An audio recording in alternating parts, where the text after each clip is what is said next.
The indirect pathway of movement is a neuronal circuit through the basal ganglia and several associated nuclei within the central nervous system, CNS, which helps to prevent unwanted muscle contractions from competing with voluntary movements. It operates in conjunction with the direct pathway of movement.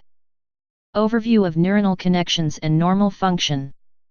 The indirect pathway passes through the caudate, putamen, and globus pallidus, which are parts of the basal ganglia. It traverses the subthalamic nucleus, a part of the diencephalon, and enters the substantia nigra, a part of the midbrain.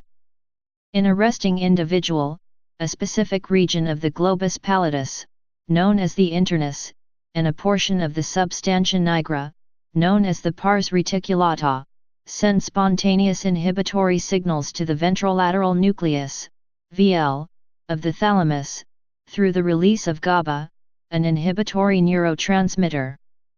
Inhibition of the excitatory neurons within VL, which project to the motor regions of the cerebral cortices of the telencephalon, leads to a reduction of activity in the motor cortices, and a lack of muscular action. When the prefrontal region of the cerebral cortex, which is generally involved in decision-making and planning, determines that motor activity be executed, it sends activating signals to the motor cortices.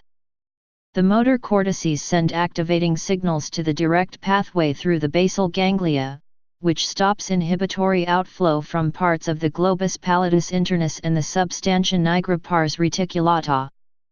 The net effect is to allow the activation of the ventrolateral nucleus of the thalamus, which, in turn, sends activating signals to the motor cortices. These events amplify motor cortical activity that will eventually drive muscle contractions. Simultaneously, in the indirect pathway, the motor cortices send activating signals to the caudate and putamen. The cells of the indirect pathway in the caudate and putamen that receive these signals are inhibitory and, once activated, they send inhibitory signals to the globus pallidus externus, reducing the activity in that nucleus. The globus pallidus externus normally sends inhibitory signals to the subthalamic nucleus. On activation of the indirect pathway, these inhibitory signals are reduced, which allows more activation of the subthalamic nucleus. Subthalamic nucleus cells can then send more activating signals to some parts of the globus pallidus internus and substantia nigra pars reticulata.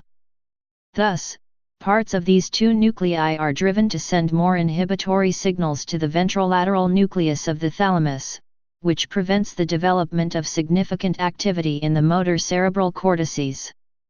This behavior prevents the activation of motor cortical areas that would compete with the voluntary movement. Diseases involving the indirect pathway.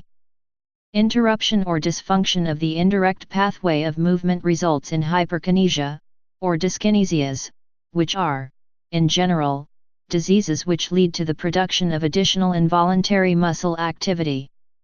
Please subscribe and thanks for watching.